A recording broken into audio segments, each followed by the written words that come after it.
Chapter 7: The Science of Behavioral Change, How Habits Are Formed, the Cue Action Reward Cycle. Consciousness is powerful, but it tires easily. Habits, on the other hand, are ruthless. They operate silently in the background and often run the show. You don't think about how you brush your teeth, scroll through your feed, or procrastinate again and again. That's not laziness, that's automation. In this chapter, we'll dive into the science of habits. Because real reboot isn't just about new beliefs, new values, or even new goals. It's about new behavior that reflects your new identity. A habit isn't an accident, it's a system. We were taught that change is all about willpower. But here's the truth: willpower is a matchstick. Habits are the firewood. If you don't build structure, the flame goes out. When I first tried to change my routines, I found that motivation vanished after 3 days. That's when I learned motivation starts things, but habits keep them going. The basic habit loop: cue, action, reward, a simple but powerful formula. Here's how it works. 1. Cue, the trigger that starts it all. It can be something external, a notification, the smell of coffee, your alarm, or internal, boredom, anxiety, stress. A cue is like a play button. I wake up, see my phone, open Instagram. I feel tired, walk into the kitchen, grab something sweet. But it can also work for you. I place my sneakers next to the bed, wake up, put them on, and go for a run. 2. Action, the habit itself. This is the behavior that becomes automatic. You don't consciously choose it, it just happens. But here's where your freedom lies. You can rewrite the action, keeping the cue and reward. Example: cue, evening fatigue, old action, mindless scrolling. New action, 10 minutes of deep breathing. 3. Reward, the glue that locks it in. Without a reward, a habit won't stick. Your brain needs to associate "I did this" with "I feel good." It could be emotional relief, a sense of control, satisfaction, or peace. Important, the reward must be immediate, especially early on. The faster the brain receives a plus, the stronger the loop becomes. For example, after a workout, your favorite podcast or a tasty smoothie. Or here's my personal favorite: marking a visual tracker to celebrate consistency. It gives a mini dopamine hit, and your brain loves it. How to use this cycle to build a new habit: 1. Choose a clear and simple cue. The simpler, the better. After my coffee, after brushing my teeth, when I hear that sound. 2. Prepare the action in advance. Don't just decide to meditate, be specific. 3 minutes of silent breathing. 3. Design a pleasant reward. Even saying "I did great" works. The key is to do it consciously. Your secret weapon: repetition. Neuroscientists have proven every repetition forges a path in the brain. The more you walk it, the more it becomes a highway. Imagine, old habits are well-worn roads. New ones are faint trails, ones you need to walk again and again. But with each step, they widen. And once the new trail is wider than the old, you've rebooted yourself. Tiny actions, massive transformation. I started with something simple: drinking water in the morning. Sounds silly, right? But that one action was the first domino. Then came morning reading, then physical movement, then meditation. This isn't a sprint, it's a snowball effect. In closing, now you see, habits aren't good or bad, they're neural loops, and they can be rewritten. Once you understand how the cue, action, reward cycle works, you're holding a powerful tool. You're no longer a victim of autopilot, you're the architect of your behavior. Motivation and willpower. What science says about habit change. Motivation. That mysterious force everyone is chasing, like the Holy Grail. I just don't feel motivated, people say as they push change to tomorrow. But here's what I've learned. Motivation is only a spark. Habit is the engine. In the previous section, we explored how habits are formed through the loop of cue, action, reward. Now it's time to go deeper. What truly drives behavioral change? What keeps you moving when the excitement wears off? Why motivation doesn't last?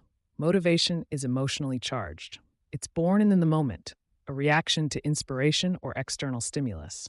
It's powerful, but it fades fast. Researchers from the University of Michigan found that motivation is largely driven by dopamine, the neurotransmitter of anticipated reward. When we expect something pleasant, the brain lights up, but when that reward is delayed or becomes routine, dopamine drops, and along with it, motivation. That's why starting is easy, but staying committed is not. I've caught myself in this loop countless times. A video or book inspires me. I change my routine, and within 3 days, I'm back to square one. Not because I'm weak, but but because the brain doesn't work the way we think it does. Willpower. Resource or muscle? One of the most famous experiments on this was the radish experiment by psychologist Roy Baumeister. Participants were asked to solve a difficult puzzle. One group was allowed to eat chocolate cookies beforehand. The other, only radishes, even with cookies sitting nearby. Result? The radish group gave up significantly faster. Conclusion. Willpower is exhaustible. It's like a battery. Use it on one task and there's less left for the next. But there's hope. Other studies show that, like a muscle, willpower can be trained. If you push your limits just a little each day, you build resilience. Not in massive leaps, but gradually. So what's better, motivation or willpower? That's like comparing a lighter to a bonfire. Motivation ignites the start. Willpower sustains the flame. But the smartest approach? Build a system that doesn't depend on either. What modern science tells us: 1. Willpower is limited, but trainable. It's strongest in the morning, so make key decisions early in the day. 2. Motivation is fueled by expected rewards. When you see meaning and near-term payoff, motivation spikes. 3. People overestimate emotion and underestimate structure. The best strategy? Minimize your reliance on willpower by building an environment that supports you automatically. How I applied this. There was a time I relied solely on motivation. I read inspiring books, watched TED Talks, made bold plans, but the flame kept dying out. So I changed the approach. I removed all junk food from the house. No temptation, no inner battle. I blocked social media apps every morning. I linked reading to my morning coffee, one routine anchored to another. These tweaks reduced the need for willpower, because when there's no resistance, you don't need to fight. Practical takeaways: 1. Don't wait for motivation. Create launch rituals. A morning track, the smell of tea, a simple routine, anything that signals go mode. 2. Protect your willpower. Make decisions in advance. Plan ahead. Eliminate unnecessary choices. Remember, small actions, massive results. Movement is a habit. Success is repetition. In summary, you don't need to be a superhero every day. Your strength doesn't lie in endless motivation, but in a system that keeps you moving even when you don't feel like it. Reboot is not about staying hyped. It's about building a world where even on your lowest energy days, you're still moving forward. The power of environment, how your surroundings shape your behavior. When I first began studying the mechanics of change, I stumbled upon a truth so simple. It shocked me. We don't break bad habits. We break the environments that enable them.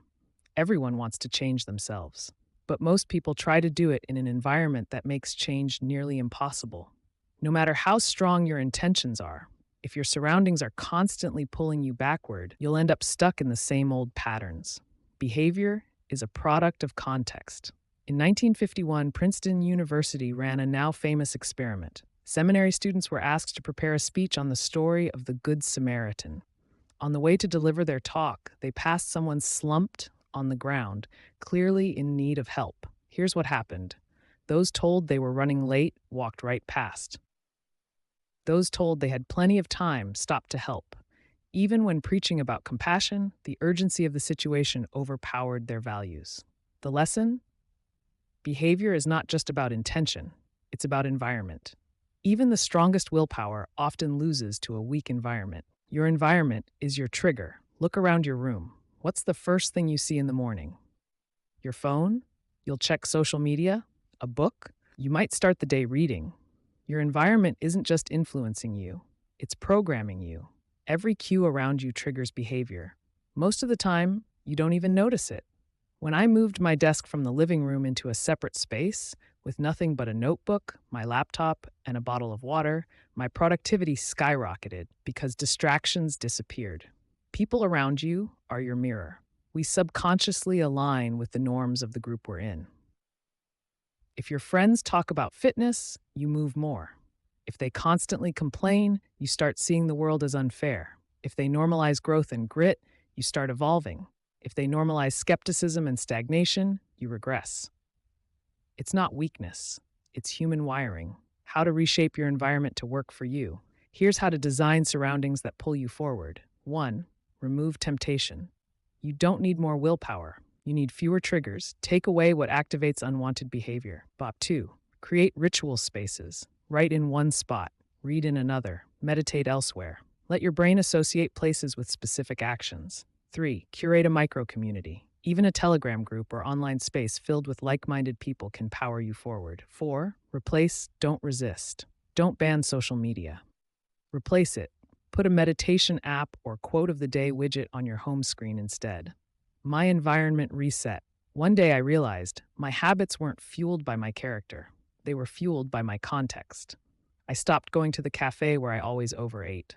I deleted apps that stole my attention. I distanced myself from people who constantly complained. It was uncomfortable, but it unlocked something in me. Silence instead of noise, support instead of drama, simplicity instead of chaos. Your environment is the invisible scriptwriter of your life. If you want to rewrite your story, start with the set design. Rebooting yourself doesn't always require an internal revolution. Sometimes it's as simple as rearranging the objects, contacts, and sounds in your daily world.